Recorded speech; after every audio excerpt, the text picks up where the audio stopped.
Mesdames et messieurs, bienvenue à ce nouveau numéro de votre magazine ActuBuzz. C'est toujours un grand plaisir de vous savoir nombreux à suivre cette émission qui décrypte et analyse pour vous l'actualité dans toutes ses facettes. On va aujourd'hui faire les points sur cette guéguerre ou cette passe d'armes entre l'inspection générale des finances et les ministères de l'enseignement primaire, secondaire et technique.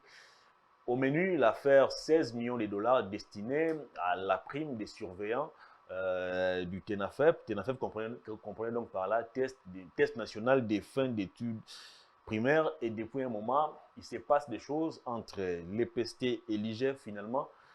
Qu'est-ce qui ne va pas entre ces deux structures? On en parle au cours de cette émission. On va aussi faire le point sur les blocages dans la désignation des animateurs de la CENI, la CENCO et l'ECC appellent à l'arbitrage du président de la République, tandis que de l'autre côté, les 6 autres confessions religieuses continuent de faire bloc autour de la candidature de Denis Kadima, contestée par les protestants et les catholiques. Qu'est-ce qui va se passer? On en parle au cours de cette émission. Puis on va chuter avec l'exil ou la fuite de Barnabé Kikaya Bin Karoubi, ancien et dernier conseiller diplomatique de Joseph Kabila, député honoraire, ancien ministre de l'Information également, professeur d'université. Il m'a d'ailleurs enseigné, heureusement ou malheureusement, je ne sais pas.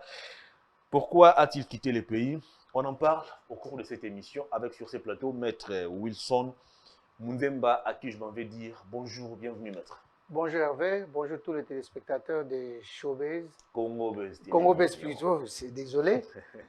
Vraiment... On comprend, vous êtes habitué à fréquenter Showbiz. Non, pas du tout, quand mais sauf que de temps en temps, ça fait un bout de temps qu'on ne s'est pas vu avec toi. Oui, vous avez beaucoup d'occupations. Bon, je ne sais pas si vous êtes déjà dans un cabinet. On est en train de répondre, non, s'il vous plaît, on est en train de répondre aux besoins de la République et nous aider aussi à la République autrement. On n'est pas obligé d'être dans un cabinet politique, absolument, mais il y a encore des choses que nous pouvons encore mieux faire ailleurs que d'être dans un cabinet politique. Très bien. Qui n'est qu'éphémère aussi. Sinon, tout va bien? Ça va bien, mais sauf que les Congos ne marchent pas. C'est là aussi il y a un petit souci. Qu'est-ce qui bloque ces progrès du Congo? La volonté des individus qui ne cadrent pas avec la volonté manifeste d'Antoine Félix Tshisekedi. L'homme congolais ne comprend pas que ça faisait 18 ans, il était englouti dans un esprit de freinage et de blocage. Et cet esprit-là a freiné l'élan que Antoine Félix Tshisekedi est venu avec et la chaleur aussi parce que, vous savez, dans une république, quand le chef prend les chevaux et monte dans les chevaux pour avancer, et si la charrette ne suit pas l'allure, ça pose problème au niveau des chevaux.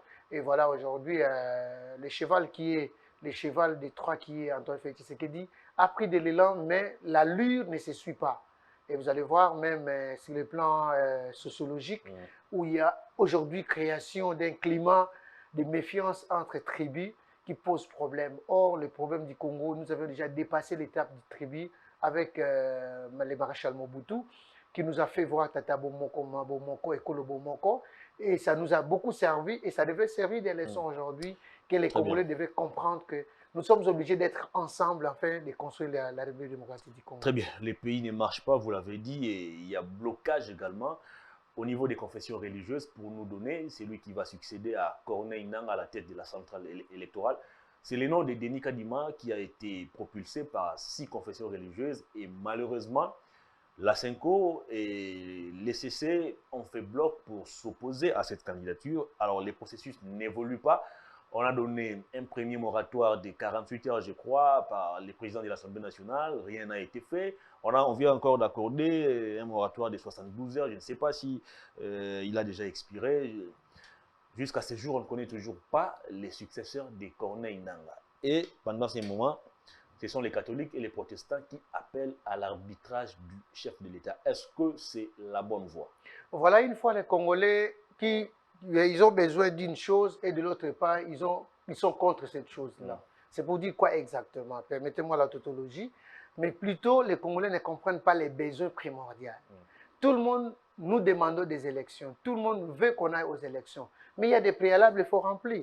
Et les préalables qu'on devait remplir aujourd'hui, il s'avère que les confessions religieuses qui devraient être l'église au milieu du village se retrouvent aujourd'hui hors du village. C'est pour dire quoi exactement?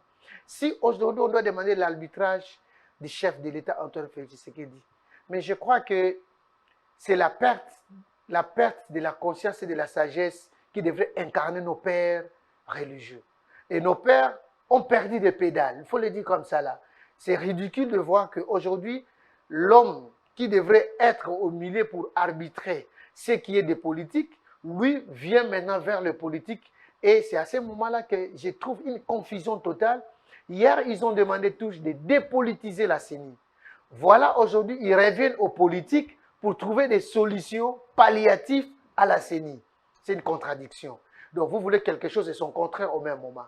Et voilà, aujourd'hui, l'homme de l'Église a oublié sa mission primordiale qui est de ramener les âmes vers le Seigneur et il est venu dans la politique. Il s'est embourbé auprès des politiques par la mauvaise utilisation, la sous-traitance, par l'incompréhension. Aujourd'hui, l'homme de l'Église, parce que je ne sais plus les appeler comme des bergers, je ne sais plus les appeler comme des monseigneurs, je ne sais plus les appeler comme des pères spirituels, parce qu'ils ont démontré à quel niveau qu'ils sont moins compréhensibles et ils ne savent pas trouver des solutions au problème qui est de la République. Voilà aujourd'hui, ils sont revenus vers le chef de l'État pour demander son arbitrage. Mais attends, il faut commencer par remercier M. Mbosso, qui est le président de l'Assemblée nationale, qui a joué à la sagesse parce qu'il était pris déjà dans les pièges des hommes de l'Église. Au moment où il les a donnés 48 heures, 72 heures, hier, on les a donnés encore plus que ça. On est plus qu'à 90 heures. Dis-toi, Monseigneur Outembi n'était pas à Kinshasa, il est revenu, sache qu'il était, il est allé voir le président de l'Assemblée nationale, disant que c'était encore l'invitation du président de l'Assemblée nationale. Donc, il donne encore le poil au niveau des politiques. Voilà des erreurs qu'eux-mêmes se retrouvent aujourd'hui dans ces erreurs-là. Ils ne savent plus à quel sens se vouer.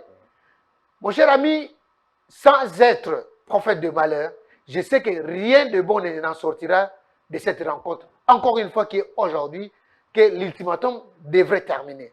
Alors, je ne pense pas que les hommes de l'Église vont nous amener un nouveau candidat. Revenons par rapport au processus. La désignation de Malonda n'est que parmi les jurisprudences que nous devons prendre en compte aujourd'hui. Mais il y a eu des gens qui sont morts à cause de cela. Est-ce que nous allons encore revenir sur la situation avec Kadima? Est-ce que nous allons revenir à la case du départ? Parce que les 6 confessions religieuses, ils sont liés, ils sont fait bloc contre les autres. Les 2 autres confessions religieuses qui s'est fait appeler, qui ont plus de poids, parce qu'il y a un problème de poids maintenant, ça me surprend, qu'il y a des églises qui parlent aussi de la poids religieuse. Dodo Kamba ne veut pas de ces discours. Dodo Kamba ne veut pas de ces discours, mais il est dans le discours. Il doit démystifier cette église catholique. Écoutez, la guerre des religions, peut-être que Dodo Kamba ne mesure pas les dégâts de la guerre des religions. La guerre des religions a créé beaucoup de problèmes dans le monde entier. L'histoire nous les renseigne. Je crois qu'il n'est pas encore temps que M. Dodo Kamba se fasse prévaloir pour dire que démystifier les autres. Ce n'est pas le moment. Le moment est plutôt au consensus. Le moment est plutôt à l'entente. Le moment est plutôt à un règlement à l'amiable. Pour moi, je me dis, il y a 2 candidats qui posent problème. Qu'est-ce qui empêche que les 2 candidats puissent passer? Et dans les 2 candidats, c'est là où, parce qu'ils ont droit à 2 candidats, l'autre au niveau de la plénière et l'autre comme président de la CENI. Mais attends, le premier est résolu. Vous voulez chercher les sexes des anges par rapport à un problème que nous avons une solution à côté? C'est là où je me dis, mais non, apparemment, il y a un problème. Il y a un problème de leadership. Parce que tous veulent se faire prévaloir, je suis l'Église. Pour moi, je dis toujours, il n'y a pas des confesseurs religieux et des semi-confesseurs religieuses. Si se sont dit, ils sont ensemble, donc ils se sont dit, ils sont capables d'être confesseurs religieuses. Est-ce que le consensus est encore possible d'être trouvé dans ce climat de méfiance qui est déjà installé? Vous allez vous rappeler du discours tenu par Dodo Kamba lorsqu'ils étaient partis déposer les procès-verbaux qui avaient désigné Denis Kadima comme candidat président de la CENI. Au sortir de de cette audience, Dodo Kamba avait dit haut et fort qu'ils ne vont plus reculer. Les 6 confessions religieuses ne reculeront plus jamais. Il n'est plus question de céder aux caprices des catholiques et des protestants. Et de l'autre côté, les catholiques et les protestants estiment que Denis Kadima, c'est une candidature qui pose déjà problème. Est-ce que c'est encore possible d'aller aux élections avec un président de la CENI qui est déjà contesté bien avant même son entérinement? L'entérinement n'est pas encore là. Nous ne sommes pas encore à ce stade-là. Mais attends, moi, je réfléchis sous une autre fenêtre. Imaginez les scénarios. Jusqu'à ce soir, qu'on puisse pas avoir un président de la CENI. Vous allez condamner M. Antoine Félix Tshisekedi ou vous allez condamner les politiques congolais, entre autres les églises, parce qu'ils n'ont pas pu désigner. Donc, en amont, on prépare déjà un glissement. C'est plutôt le raisonnement que j'ai aimé. Je ne reviens pas sur les conflits, parce que ça, c'est un conflit de poids. Mais c'est justement ce conflit qui est à la base des... Mais justement, ils ne vont jamais s'attendre, sans être prophète de malheur. Je l'ai dit et je souligne, ils ne vont jamais s'entendre aussi longtemps que chacun veut démystifier l'autre. Écoutez, les erreurs humaines, la société humaine a toujours eu des erreurs. Vous n'allez pas me dire, parmi tous les 8 confesseurs religieux, tous sont des saints. C'est ça que j'ai dit. Mettons un autre scénario qui est devant nous. Le vrai scénario, c'est le glissement. On met tapis vert, Antoine Félix Tshisekedi. Mais plutôt, moi, je viens plutôt au contraire pour dire que nous n'allons plus condamner Antoine Félix Tshisekedi dans les jours à venir. Ce n'est pas de sa faute si nous aurons glissement. Vous vous limitez peut-être aux confessions religieuses. Est-ce que vous savez que l'opposition n'a pas aussi donné les candidats? Est-ce que vous savez aussi la Mouka? Subitement aujourd'hui, la Mouka, je ne sais pas quelle la Mouka qui va donner les candidats. Parce que Fayoulou s'oppose à Moïse Katoumi. Moïse Katoumi, par contre, s'est dit aussi, lui aussi ne va pas donner les candidats. Mais attends, également qui vous balisez les terrains, vous balisez. C'est là où j'ai dit l'homme congolais n'a jamais eu la maturité politique. Imagine. L'histoire nous renseigne. À l'époque où Abdoulaye Wade était encore Premier ministre du Sénégal, nous l'avions dit que l'homme congolais n'est pas politique. L'homme congolais, c'est du fantasme. Et c'est pour cela que vous voyez, quand ils vont venir encore au pouvoir, nous aurons encore des stagiaires politiques qui viendront s'amasser de l'argent, qui viendront nous créer des histoires où il y aura des conflits entre institutions. Très bien. Alors, puisque les noms ou la candidature de Denis Kadima pose problème, pourquoi ne pas les laguer?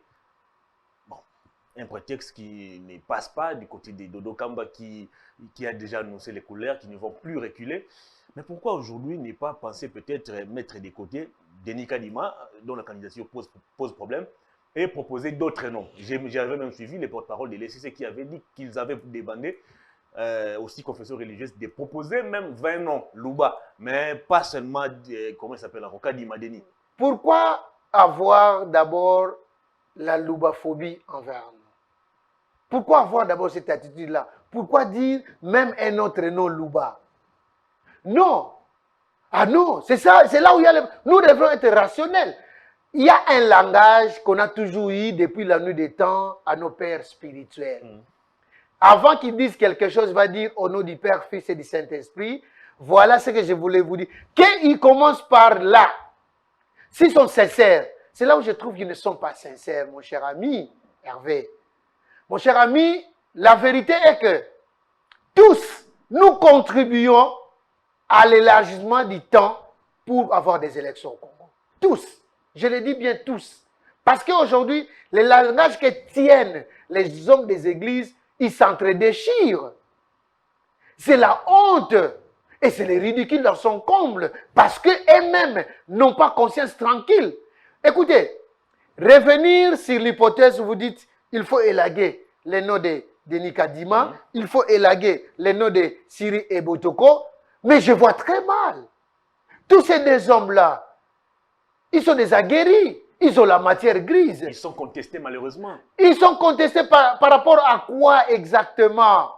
Donc il y a un problème des humeurs. Denis Kadima, c'est réponse du chef de l'État. Non, s'il vous plaît. Il a été dans l'entourage du chef de l'État. Demain ou après-demain, vous allez me taxer d'être aussi collaborateur du chef de l'État. Si aujourd'hui on proposait mon nom comme président de la CENI, vous allez chercher même mes arrière-grands-pères pour dire que je suis malawite ou quoi.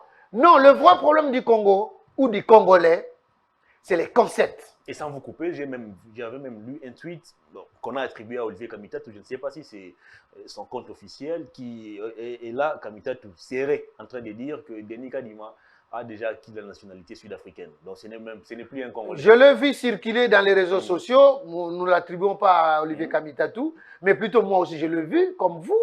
Mais attends, demain après-demain, moi je serai peut-être que originaire de San Salvador, comme je suis du Congo central, nous avions des approches avec l'Angola. C'est un mauvais concept. Moi plutôt, nous devrons aller dans des bases sur le plan éthique, moral et sur le plan de la rationalité. Oui, c'est plutôt l'élément majeur que nous devons prendre en compte. Mais par rapport à dire on devrait élaguer tel nom, ou bien revenons à la case du départ, j'inviterai plutôt la commission ad hoc qui est de l'Assemblée nationale d'inviter tous les hommes qui ont postulé à la CENI. C'est plutôt l'unique solution qu'on peut avoir aujourd'hui. Inviter tout le monde ou bien demander, faire un autre appel d'offres, que ceux qui veulent postuler comme candidat à la CENI viennent déposer et ces tirages devraient être faits devant caméra et micro. C'est revenir à la case du départ, c'est que mais justement, ne veut pas. Nous sommes obligés de revenir à la case du départ. Parce que les hommes que nous avions fait confiance, soit disant qu'ils parlent avec Dieu, ces hommes-là ne parlent pas avec Dieu.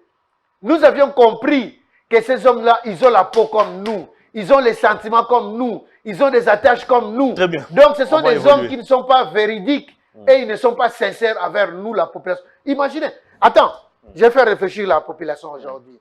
Vous savez, quand le chef de l'État a mis un task force par rapport à l'aide à apporter, je crois par rapport à la Covid, on a donné la charge à quelqu'un. À quelqu'un. Particulièrement au cardinal. À quelqu'un. Je ne veux pas citer les noms. Il s'était retiré. Les gens se sont retirés et ils ont jeté l'éponge. Imaginez. Et si aujourd'hui le chef de l'État n'a pas réussi la Covid, que diraient ces gens-là? Parce qu'ils voulaient à tout prix contrôler même le financement. Où en sommes-nous? Je ferme la parenthèse. Très bien.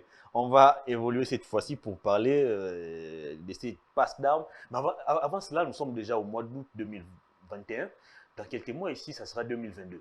Et jusqu'à ce jour, nous n'arrivons toujours pas à accorder les violons pour dégager les successeurs de Corneille Nangaa. Alors, est-ce que, vous l'avez d'ailleurs déjà dit, on n'est pas là en train d'ouvrir un boulevard à Félix Tshisekedi pour glisser? Non, contre sa volonté même. Antoine Félix Tshisekedi, comme je ne cesserai jamais de l'appeler, c'est le bon berger. Vous savez, les sentiments des hommes ou les intentions des hommes ne peuvent pas être l'envie de Dieu. Pour preuve, Félix n'a jamais demandé qu'il y ait glissement. Voilà aujourd'hui, il y a un boulevard. Je ne sais pas si c'est du 30 juin ou bien Champs-Élysées. C'est plus que ça. Grandement ouvert pour lui. Donc, ce n'est pas de sa faute. C'est plutôt nous, les hommes des églises, soi-disant, entre guillemets, nous parlons avec Dieu. Mais nous ne parlons pas avec Dieu. Voilà. Voilà la réalité. Donc, toutes ces églises-là que nous remplissons, ce sont des boutiques. On va cette fois-ci. Ils gagnent de l'argent derrière nos dos. D'ailleurs, si je passe ministre de la Justice un jour dans ces pays, je vais instaurer des taxes que les églises vont commencer à payer. Joseph Kabila avait-il commis une erreur d'octroyer un statut juridique à toutes ces confessions religieuses? Ça ne commence pas par Joseph Kabila, c'est le législateur plutôt. Je ne veux pas parler de l'ancien sénateur, du sénateur à vie plutôt. Je ne veux pas parler de lui. Il ne faut pas tomber dans les pièges de Kofi. S'il vous plaît, je sais ce que j'ai dit. Hein. C'est peut-être que par inadvertance que je l'ai dit. Mais il est l'ancien président de la République. Il semble que c'est lui qui a été au fourré au moulin pour que ces confessions religieuses soient dotées d'un statut juridique. C'était la démocratie. Voilà la démocratie à la congolaise où on voulait faire le libertinage par rapport à la croyance et par rapport à la foi des gens. On va parler de cette passe d'armes entre l'Inspection générale des finances et le ministère de l'enseignement primaire, secondaire et technique. Dossier Tenafep, 16 millions de dollars. L'IGF estime que l'argent devrait passer par des banques. Du côté de l'EPST, nous avons tous suivi la communication du ministre. Il a dit ce qu'il pensait, 30 000, 40 000 francs, c'est l'argent qu'on peut c'est l'argent d'une bière, l'argent d'un poulet maillot. Ça ne sert même pas à rien de mettre ça dans une banque. Alors finalement, qu'est-ce qui se passe entre l'IGF et l'EPST? Est-ce qu'il y a des dessous des cartes dans cette affaire? Je commence par fustiger toutes ces déclarations fracassantes et de la part de l'IGF et de la part de Maître Tony Mwaba. C'est un gars que je connais très bien, que j'avais beaucoup d'estime envers lui, mais je n'ai pas compris comment est-ce que tout le monde a perdu la pédale. Je n'ai pas compris et je ne réalise pas. Écoutez, comme je l'ai dit tantôt, il y a des langages qu'on ne peut pas tenir facilement. Quand on doit payer ou rémunérer quelqu'un en fonction d'un poulet maillot, c'est le ridicule. En fonction d'une bière. En fonction d'une bière, c'est le ridicule. Et ce n'est pas le langage qui est propre à un officiel. Ça, j'attire l'attention des membres du gouvernement. Vous êtes tenus à l'éthique et à la déontologie. Et aux questions morales. Ça tient à la moralité. J'arrivais sur la question des 16 millions. C'est 16 millions dont on parle aujourd'hui. L'échange de faits, moi j'appelle ça l'échange de faits, où aujourd'hui on observe entre les ministères de l'EPST ainsi que l'inspection générale des finances, c'est la honte dans son comble. C'est le ridicule parce que c'est un passe d'armes que je ne sais pas nuitamment ou diurne ou nocturne qu'ils sont en train de faire. Parce qu'aujourd'hui, ça diminue la République. Je n'aime pas parler de l'État. Ça diminue la République. Parce que si nous avons l'amour du pays, je ne pense pas que devant les médias où on doit faire le populisme. Écoutez. Qui fait le populisme? Le deux. Et l'inspection générale des finances et le ministère de l'enseignement primaire et secondaire. C'est l'immaturité politique dans les chefs de deux chefs d'institution. C'est même le titre du journal Grognon, mais ici on accable plus les merci beaucoup. ministres de l'EPST. S'il parle seulement du ministre de l'EPST, mais moi je parle dans les chefs de tous les deux institutions. Très bien. C'est le ridicule parce que chacun devrait plutôt utiliser le mécanisme qui est l'administration pour répondre à l'autre. Et j'appelle aussi à la personne du chef de l'État ainsi que au Premier ministre d'interpeller rapidement possible les deux personnalités.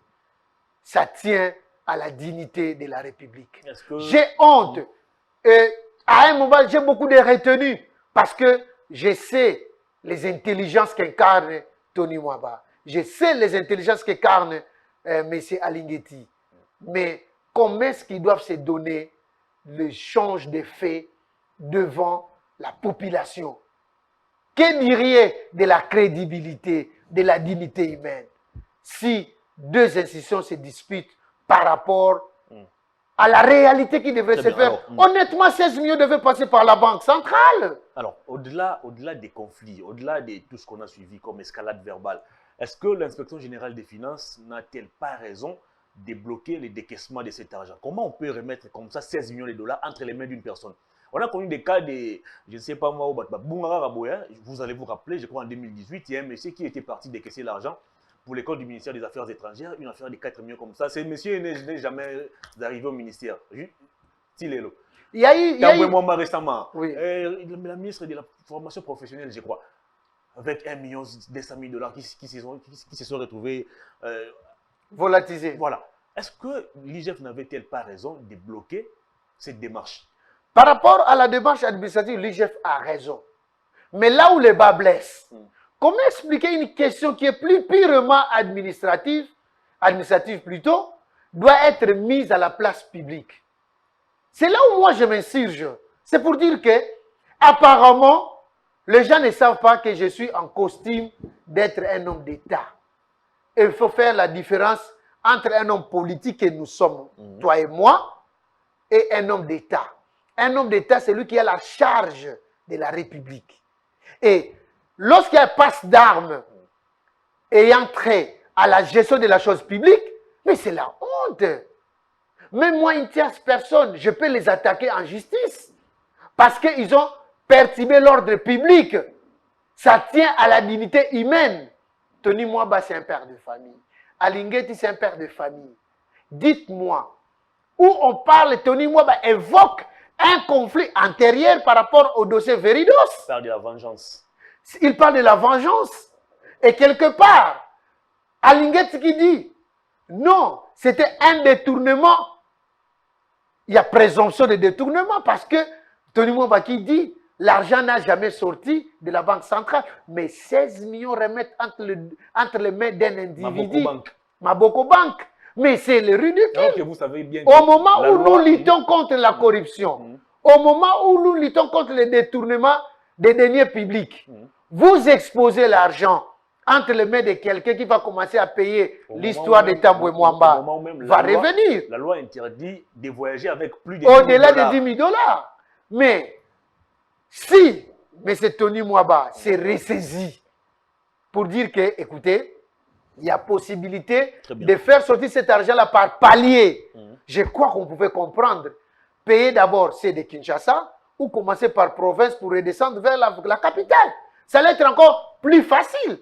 Mais dans le mécanisme où on doit faire sortir 16 millions, mais enfin, dans quel pays où nous sommes?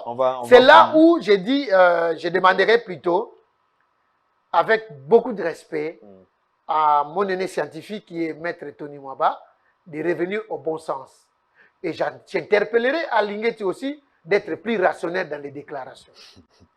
Très bien. Alors, l'inspection générale des finances est rattachée à la présidence de la République. Le ministère de l'EPST est dans le gouvernement avec un premier ministre. Est-ce que Sama Lukonde a le plein pouvoir sur ses ministres? Parce que récemment, il y a même un scandale qui s'est passé au ministère des Affaires étrangères où le vice-ministre des Affaires étrangères, Sami Adoubango, a été agressé par le Dirkaba de Christophe Mutundula. Et là, c'est Tony Mwaba qui fait une sortie médiatique qui a un peu choqué certains esprits. Est-ce qu'il n'est pas temps pour Sama Lukonde de remettre de l'ordre dans son équipe? Sama Lukonde doit taper les poings sur la table. Il est grand temps, on sent la dignité ou la personnalité d'un grand chef en adressant ne fût-ce qu'une lettre de blâme. Et le directeur de cabinet du chef de l'État aussi, je crois qu'il est grand temps de recadrer les sorties médiatiques de l'inspecteur général des finances. Très bien. Il y a eu beaucoup de dérapages dans tout ce qu'on a vu déjà. Et il y a de quoi à faire un effort pour que la République puisse aller de l'avant. Très bien. On va terminer l'émission avec l'exil, ou je ne sais pas moi, la fuite de mon ancien professeur, Barnabé Kikaya Bin Karoubi. Il m'a enseigné en première licence et en deuxième licence, je crois 4 ou 5 cours comme ça. Bon, malheureusement, le vieux, c'est... je ne sais même pas quelle expression utiliser. Le vieux a pris la poudre d'escampette. Il a fait une sortie médiatique où il a alerté qu'il était menacé. Il y avait un plan pour les réduire au silence. Il a décrié beaucoup de choses. Il semblerait que ces prises de position ou ces critiques à l'endroit du régime en place ne vous arrangent pas. Raison pour laquelle il a jugé bon de quitter les pays. Et ici, le journal Impact News de mon aîné Joël Kadé dit la prophétie fouillée par la note de Jean-Marc Aboun se réalise. Quand vous dites votre pouvoir ne lui arrange pas, moi, ce n'est pas du pouvoir. Moi, je suis un analyste politique, mon cher ami. Leader d'opinion, que suis-je? Je ne suis pas un ministre. Je n'ai jamais été conseiller d'un ministre. Donc vous partagez au moins les avis du chef de l'État. Évidemment, j'aide le chef de l'État à aller de l'avant. Et je dénonce toujours lorsque le mal est même dans la maison. Et c'est ce que je suis en train de faire maintenant. Kikaya, c'est la honte de tout ce qu'on peut avoir comme Kabylie. Kikaya doit reconnaître en lui. Pendant qu'Antoine Félix Tshisekedi est devenu chef de l'État, il a mené des missions contre le pouvoir. Il doit être sincère. Kikaya doit reconnaître qu'il a utilisé plutôt l'argent de la République pour son compte personnel au moment où son patron a déjà quitté le pouvoir. Il a même porté Kikaya, une contre Israël Mutombo pour voilà, Kikaya est dans le ridicule la plus totale en portant plainte contre mon ami Israël Mutombo. Où en sommes-nous aujourd'hui? Je crois que même la profession journalistique donne raison à Israël Mutombo de ce qu'il a dit. Kikaya doit savoir là où il se retrouve dans son... Parce qu'il est en cavale. Il n'est pas exilé, il a fui. Non, il a dit. Hakimi. Alors, il a exilé politique. Kikaya n'est pas exilé politique, on ne lui donne pas l'identité d'être exilé politique. Il a fui, il a volé l'argent de l'État. Vous voulez les réduire au silence? On ne veut pas les réduire au silence. Dérange. Donne-moi un nom d'un politicien aujourd'hui qui est incarcéré parce qu'il est contre le pouvoir d'Antoine Félix Tshisekedi. Donne-moi les noms. Et je vous mets à défi. Il n'y a personne. Mais quand vous divergez par rapport à vos opinions, à ce moment-là, très bien, on va terminer l'émission. C'est à ce moment-là qu'on peut vous attaquer en justice. Parce que quand vous estimez injurer un chef de l'État, quand vous estimez injurer une autorité, il doit y avoir des poursuites judiciaires. On n'est pas dans un État bananière. Nous avons des lois qui nous régissent. Donc, chacun doit obéir. Kikaya n'a jamais eu de position pour dire des positions tranchantes vis-à-vis de la République. Mais plutôt, il a détourné et volé l'argent de la République. Il a refusé de répondre à une justice commandée. Une justice à la solde du pouvoir. La justice n'est pas commandée. Kikaya a fait preuve d'analphabétisme. Parce que... C'est quand même un professeur d'université. Il vous a enseigné, je suis désolé d'avoir un père qui a détourné l'argent de la République. Donc, je ne pense pas, vous qui êtes formé par Kikaya, et vous serez aussi voleur chez Congo Base. L'émission est terminée, la caméra est là devant vous. Votre dernier message et puis on va se séparer. Surtout, il faut retirer ça. Je ne serai pas voleur. Kikaya ne m'a pas... Merci beaucoup. Il ne m'a pas appris comment voler. Heureusement. C'était limité à la science. Et il était tellement malin, il ne voulait pas vous apprendre cela, mais je crois qu'il s'est limité à la science. Merci beaucoup. Je voulais m'adresser justement au gouverneur de la ville de Kinshasa. Ngobila. Vous l'avez dit. Mais c'est le gouverneur, il est grand temps de changer le fusil d'épaule. Rien ne marche pour la ville de Kinshasa. Et demande à tes députés instrumentalisés qu'ils arrêtent. Et je crois que les Kinois qui me suivent maintenant doivent prendre les choses en main. Il est grand temps que si le gouverneur peut être honnête envers lui-même de démissionner, je l'inviterai de démissionner parce que rien ne marche dans la ville de Kinshasa. La ville a la saleté à outrance. La ville n'est pas gérée comme l'a dit Jama Kabound ainsi que tous les députés de la ville de Kinshasa. Et il est grand temps que le président de la République puisse prendre les choses en main. Très bien. Trop, c'est trop. Et j'ai constaté que le gouverneur de la ville de Kinshasa est en train de préparer le départ du président de la République. Wilson Munzemba, merci de votre passage. C'est moi qui vous remercie et je remercie aussi toute l'équipe de Congo Base. Merci. Fin de cette émission. À toutes et à tous, merci de l'avoir suivi. Au revoir.